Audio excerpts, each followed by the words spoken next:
pot in the kitchen and I'm balling up some crack. When I serve to the fiends, they don't know how to act. Gotta stay with the K, cause the boys on my back. They want me behind bars, but there's none of that. All these lames in the game with their garbage ass raps. And these lames that remain, I will bang, I will clap. Cause they say all the same, make their name all of that. For the fame, I will maim everything, that's a fact. I'm a beast, I'm a dog, I'm a motherfucking pit bull. I'm eating all costs. Sho-Time TV, man, for a long time. And so we really want one thing. Mogul man down. Crazy.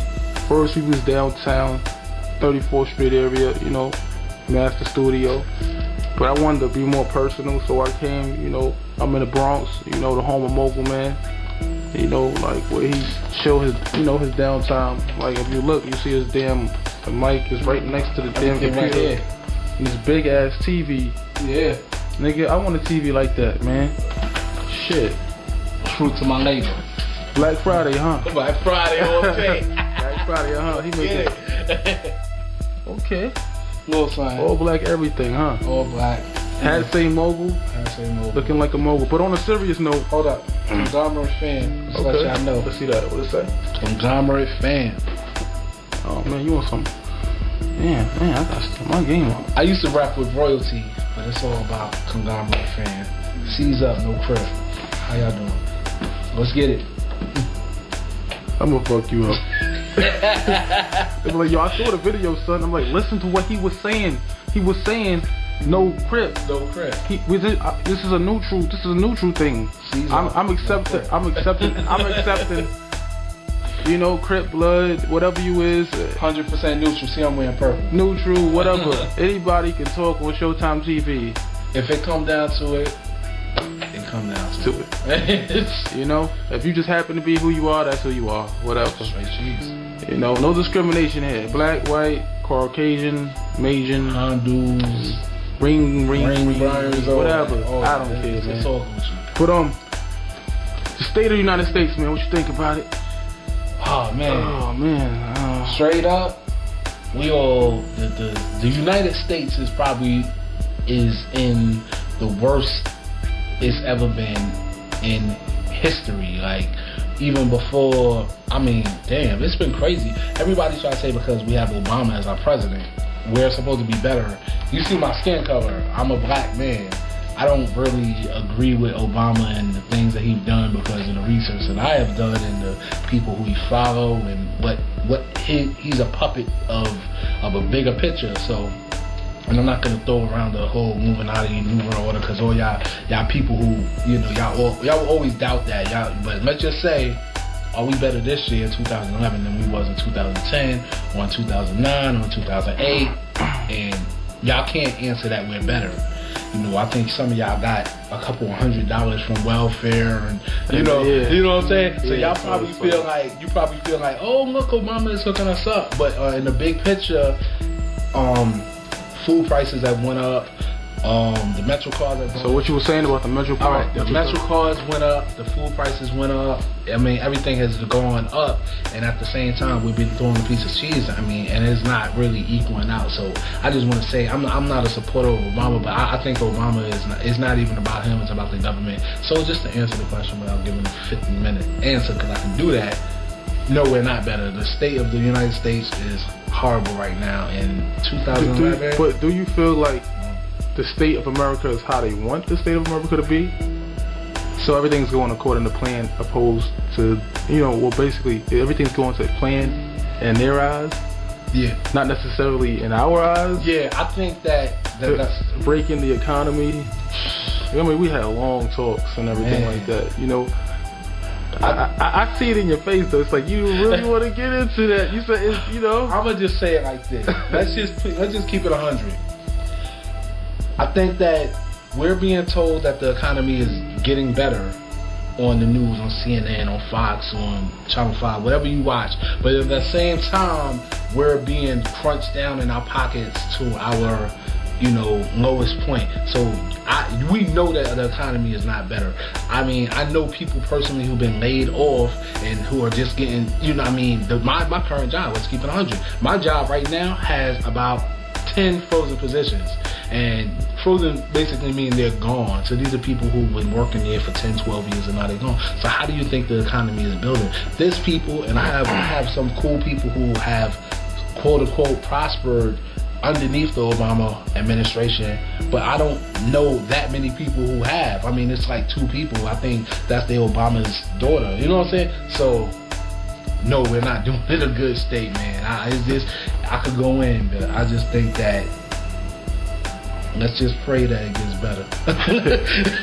So you can do is pray, huh? Pray that it get better.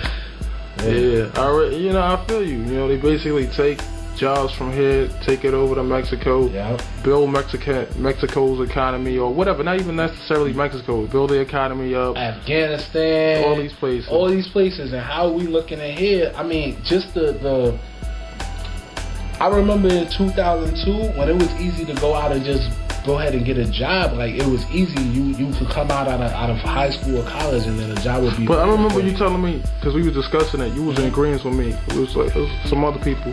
We were saying that they build those economies up so that they could sell things to that same country. That's right. And then at the same time, where you live at in the hood, that money doesn't go back there, but it still go in their pocket. Yeah. Damn, it's like modern day imperialism. Now, and thank you. I had a workshop at my job, and we was talking about ethics. And I think that all of y'all people who doubt the government and y'all feel a certain way about the way things are going, look at it like this. Is our government living ethically? Is it doing the right thing? Is it for the people? Let's just think about the 9/11 bill that was supposed to help those the first responders.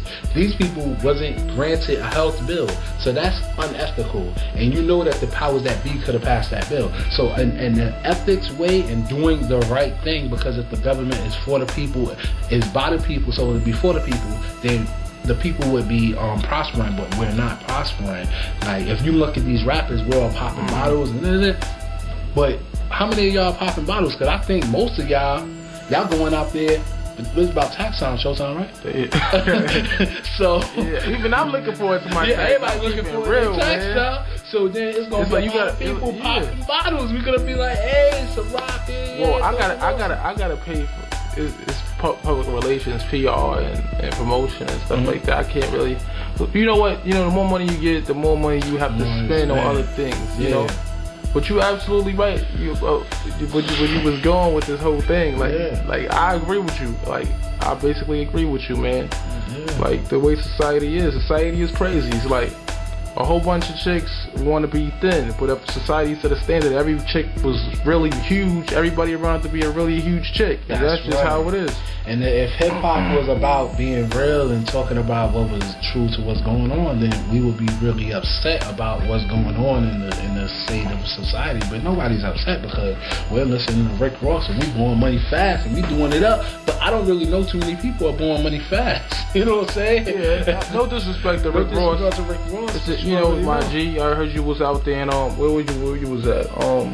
Castle Hill. Shout out to you, Rick Ross. Yeah, and Rick Ross, you was up on Valentine. He came through and I heard he tore down the Lowe's Paradise joint recently. Shout out to Rick Ross. Hey, Rick Ross, yo, hit your boy up, Sho-Time TV. You already know what it is. Alright, correction officer. So back to Mogul, man.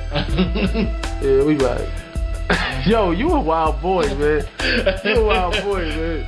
You know what I'm saying? I'm just saying. Don't be starting trouble. Don't be starting trouble with my camera. Alright, I'm just saying. See, but I'm the Mogul. I don't know if y'all know I'm all real. Like, I don't have to fake this. I say this off. It's nothing to change it. All of this, like, this is my crib. This is my walls. I pay for this rent. You understand what I'm saying? Like, this is who I am. And I never perpetrated a front. I maybe. We going into artist development, like artists. Who progressed the most this year? As far as an artist that you listen to? Because a lot of niggas didn't. You know, I'm guilty of doing some dumb shit too. Oh, man. You know? You know what? I'm going to say this. Fuck the mainstream and fuck the most of these artists that are out there. I'm going to talk about myself because this is my interview, because none of these dudes are going to pay my rent at the end of the day. So I'm going to say like this. So let me ask you a question. So like, all the people you got on your Facebook and the people you be talking to on your Twitter, all these little famous people, you talking to them too? Yeah. Wow. Cool, You trying to fuck up all your promotions. You know he fucking with y'all. But yeah, we know what you're talking about. This is your moment. You know what I'm saying? Nah, but you know what? If we want to talk about it, I'll give you a 2-second answer. Who was the best artist that progressed this year? I'm a big fan of Big Crit right now. Okay. I'm gonna just name somebody. I think he's coming up. I listened to his mixtape. It's called Big Crit Was Here. I think he's dope. He's from Memphis, Tennessee. I listened to his whole tape. So don't you got some shit coming out with him though? I hope so. I'm gonna say that. I hope to have. Let me tell you, right now I want to track with Fred the Godson. I want to track with You was on. Yeah, I saw you on Twitter talking to that man. Yeah, I was talking to Fred the Godson. And when I said Fred the Godson, I asked him. I said, Fred the Godson, how much do you charge? Can I get a track with you? And you didn't respond. But I know you probably thought I'm just unsigned artist from the Bronx. But you're gonna get to know me, and then when my buzz is bigger than yours, then you're gonna wish that you had a track with me. But Fred the Godson, you know what it is, man. BX all day, man. 156 and Fox 169 in Washington. You know what they fail to understand? It's like some of us, like I know me, I'm a businessman. I done got degrees. You know, so it's like I want what I want, and I'm not settling for less. Never. And you know, some people are like, oh, you talking slick with that point shit. Yeah, but I know about them points, and I know what my money's supposed to look like. And I know media, and I know audiences and shit like that. And you know, there's artists getting less than a point from the album. Yeah. These guys be getting raped. I mean, like, my man, you got that big chain and all that glistening little kids with candy coated raindrops. You sold 800,000 copies, but you only came home with $80,000. How you look right now? That sounds crazy, man. I ain't answering no calls right now. The Mogul Berry going on. That's a Mogul Berry. This guy's crazy. The Mogul Berry. Mogul Berry. So what you think about Kanye's album? I think that Kanye West album is a great album as far as like, it's just a great album. I can't knock it because it's very artistic. The beats are good. The rhymes. I mean, Kanye West has. And you know what's crazy? Game. I think he didn't put everything on that album. He wanted to put the leak and that shit. Yeah, he developed. And you know, I know he wasn't the first person. I heard Crooked I was the first person to develop the weekly series of dropping tracks. But I have to give Kanye West a lot of credit for dropping the track every week and it led up to his album. And he has some other tracks leak. I mean, you can't stop a leak. Cause I'm sure somebody go on my hard drive and take my shit too. But I think he did a dope album. I love his album. And if you wasn't inspired as an artist to improve musically on your project, then you're not an artist. Because Kanye West said, you know what? Fuck that. We're gonna have 2 verses and we're gonna have a 3-minute gap with no verses, and we're just gonna have the beat flow, and then we're gonna have somebody else come on. And I think that's very dope. Yeah, he took a lot of risks. No, but actually it's art, because you know, looking at the history of like Mr. West, and from what I'm an artist myself. I went to art design. Yeah, you know, like he said, he see the vision. He see visions. Like he see it, and it's like that music is like paintings. Like, he even said it, it's like paintings and shit. So like I like the whole cinematic feeling. Yeah, it's like a movie. It's like a movie. It's like, because I think like Kanye West album, unlike other albums, you can't just go in and say I'm gonna listen to track 4, I'm gonna listen to track 8. It's like you kind of have to listen to it as a whole. Let it blend in. Yeah, to blend in, because if you just popped in, I mean, I don't want to give Kanye West promo, but if you just popped in Runaway that's on the album and you just listen to it by yourself, you probably wouldn't really grasp it, because you're like, yo, why I gotta wait 2-3 minutes for Rick Ross verse to come in as opposed to coming in right after the hook? But if you listen to it as a whole and hear how he has a lot of gaps and the music, oh my God, then you get to the Blame Game and Over the Lights. I mean, I think that was the best album. What about Nicki? What's Nicki? Nicki Minaj? Yeah. You know what? Real talk, I don't want to fuck up the people who may have liked me, but when I listened first to Nicki Minaj's album, I liked it. And I thought it was dope. I thought she did what she did. I think that a lot of people got her misconstrued because they heard her verses on Monster and other things, that she was going to be on that basement. But when you listen to the album, it was a good balance of hip-hop, pop, R&B, and it was like, all right, that's what you do. It was like a different realm. to a different place. Yeah, it serves its purpose. It served its purpose, but you wasn't expecting that because her promo that led to her album it didn't show who she was, because all we heard was the crazy verses on the Ludacris joints, the Trey Songz joints, and you didn't really hear Nicki Minaj. Like, you didn't hear her sing, and you didn't know that she could sing and she could spit. Nicki Minaj is dope. She's fake. She got fake ass and she got fake titties and her nose. Oh, that's crazy. Fake. But you know what? She did her thing. I give talent recognize talent.